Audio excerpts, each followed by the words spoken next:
Steve Giotto here, and today I want to take on one of the real challenges we face online, and that is protecting our security, specifically managing our passwords. Now I know this is something that we don't like to talk about, and the reason is we all feel more than a little guilty about our password strategy. Why do we feel guilty? Typically we feel guilty because our password strategies tend to suck. What we do is we take one password that we think is fairly secure, at least this is what I've done, and then I add some extra digits on the end of it depending on what account I'm going into. So I basically have the same password. Those of us who are a little more sophisticated might have multiple passwords, but then we tend to store them somewhere in our address book or in Evernote or maybe on a little sticky stuck to the side of our monitor. None of these methods of security are really what we would refer to as secure, but we still do them. And why do we do them? Because the option of having really nice long cryptic passwords is just impossible for us to manage ourselves. And that's the nature of passwords and multiple accounts online. So what should we do?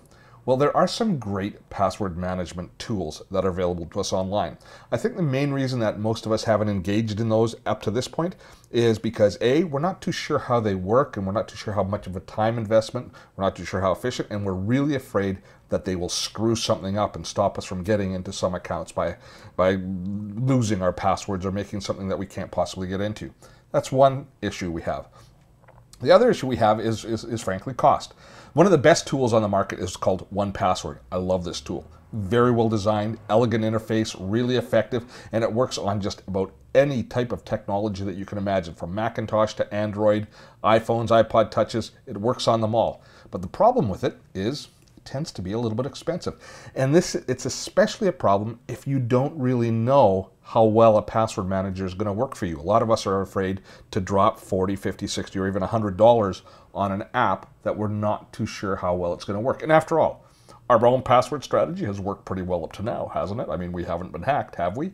But the recent news, the issues that LinkedIn has just had, and months ago that Sony had, that should be a wake-up call for us all that we should probably deal with our passwords, and let's deal with them today. I found a tool that just might break the logjam for you. It's called LastPass.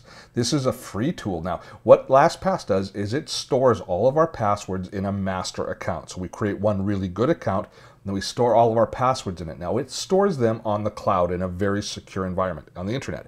Now, the danger, of course, is the fact it's on the internet. It theoretically might be a little less secure. I don't think that's all that big an issue. The advantages really outweigh the disadvantages here, because if it's stored on the cloud, it means that we can access it from any of our devices. Our computer, our handheld, our mobility devices can all access our passwords from the same account, since we want to access them with different tools at different times. Let me show you how it works.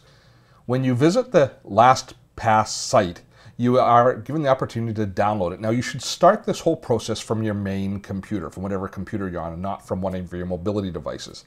Now, the nice thing about LastPass is it's free, so we can try it out, make sure that it works for us. It doesn't have a big investment. There is an actual premium version, and you pay $1 a month, but that is if you decide that you want to use it on your iPhone. That's an outrageous sum, I know, for the iPhone, but if you do have an iPhone, you will probably end up wanting to use it on your iPhone. $1 a month, that's pretty good value, I would say. Now, what happens is when you install your account, when you open an account and download it, is you are brought into a user interface that allows you to, first of all, create your account. You do that based on your email address, and it's going to store, as I said, all the information on the cloud.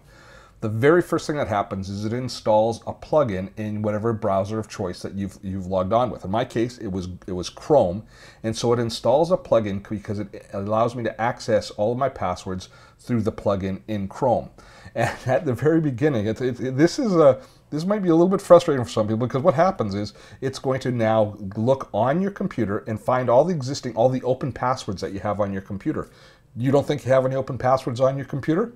Well, be prepared to be shocked, because every time that you've saved a password in your web browser where it said, do you want us to save this password for you? And you've said yes, that's an open password as far as LastPass is concerned, and it's going to now create new logins for each of those.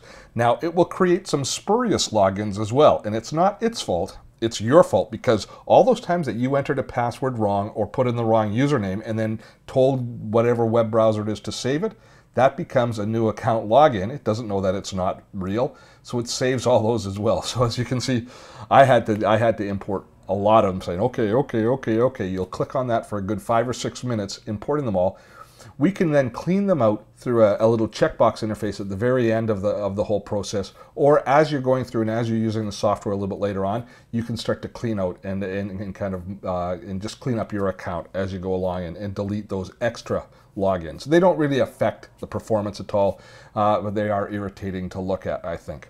Once you've completed that process, you then get to choose how you're going to set up your system as far as auto-filling in forms.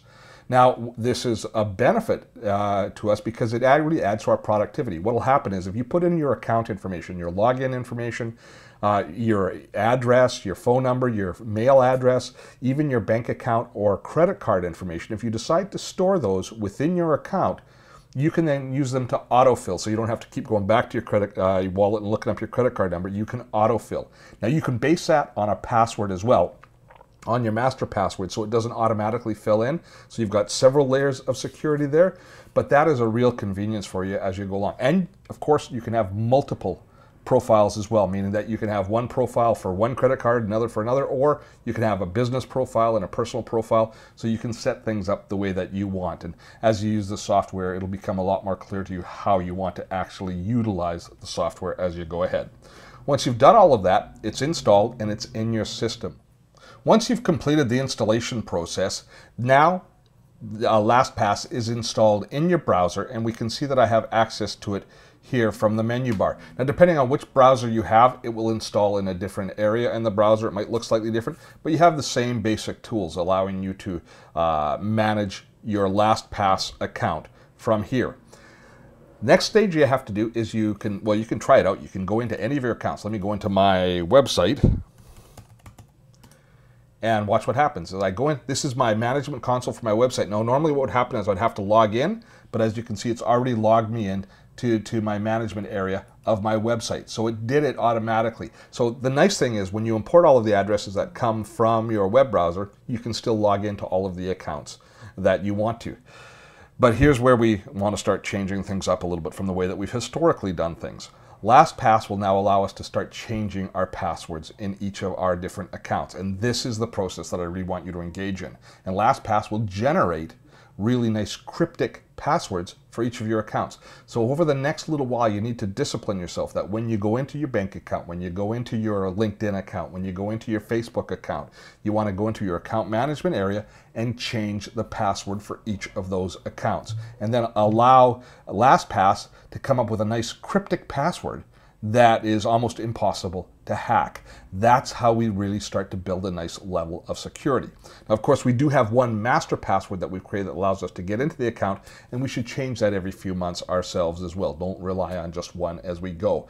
But that's really the only weak point in the whole chain now, because every one of your accounts now will have a unique password of its own. So if one was compromised, you don't compromise more of your accounts because you have the same password as something close to the same password in each of those other accounts. Once you've started to update all of the accounts in your that you use on the internet, then you should start installing it in your other devices as well, because LastPass will also install on multiple computers, as it's free, so it doesn't really matter, and multiple browsers within your same computer. So I access my account sometimes from Safari, sometimes I do it from Chrome. I use different browsers for different things.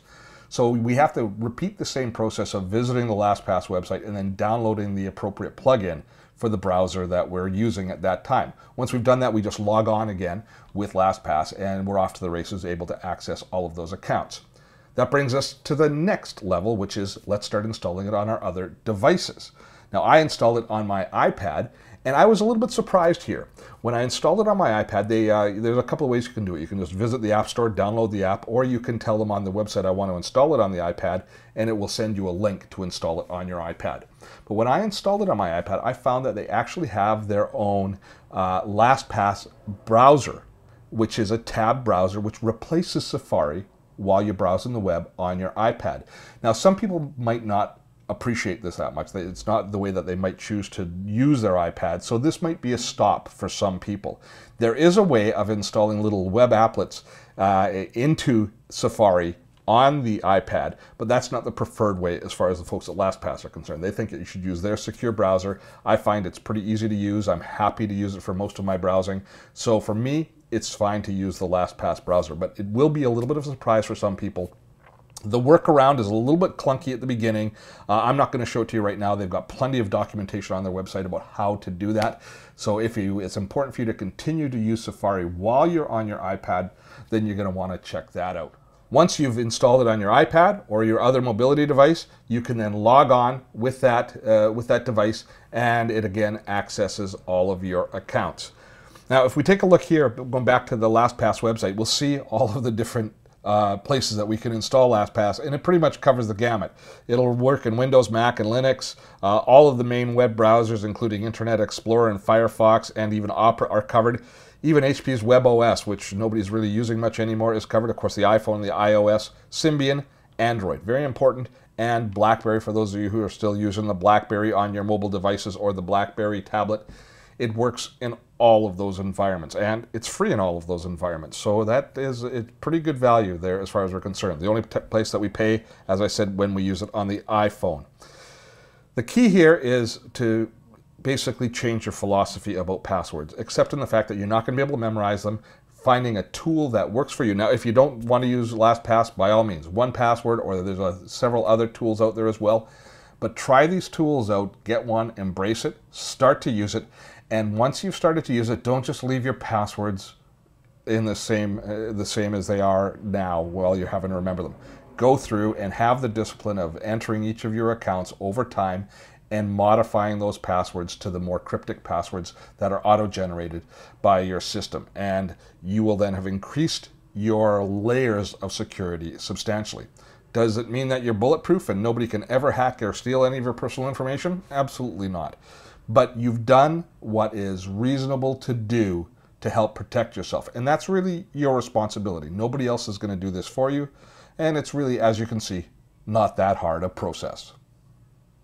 I hope you found this video useful. If you did and you want to hear more from us, drop by our website at dottotech.com. It's home to all our videos as well as our weekly radio show, a podcast about all things tech. I think you may enjoy it. While you're there, you might consider signing up for our newsletter.